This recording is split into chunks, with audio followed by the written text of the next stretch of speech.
Bapak sekalian kasih Tuhan, firman Tuhan dari Mazmur 51 ayat 17. Ketika engkau berdosa, ketika engkau melakukan kesalahan, lakukanlah apa yang Daud lakukan.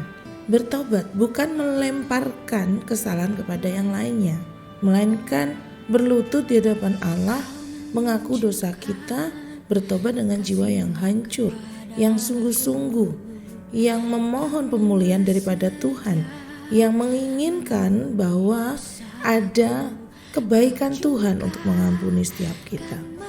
Karena manusia itu tidak lepas dari yang namanya kesalahan.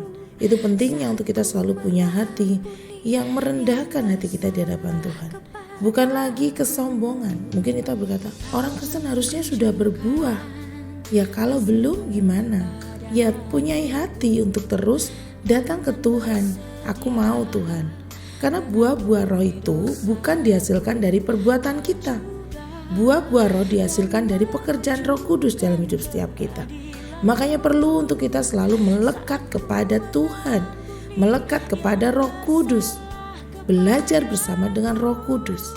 Dan ketika kita gagal, kita boleh datang pada Tuhan untuk minta ampun dan minta untuk dipimpin lebih lagi supaya buah-buah roh yang sudah Tuhan taruh dalam hidup setiap kita itu nampak, berdampak keluar dari hidup kita.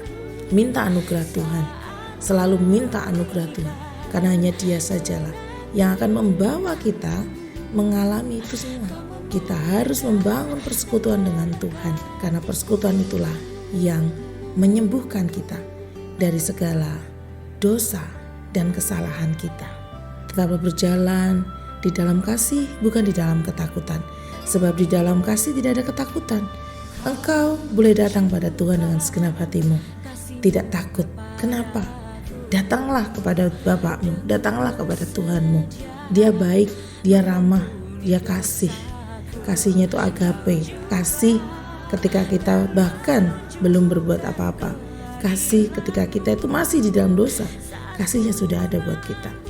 Datanglah kepada Dia, rendahkanlah dirimu di hadapannya, dan lakukan itu every day, every time. Bukan hanya ketika engkau berdosa saja.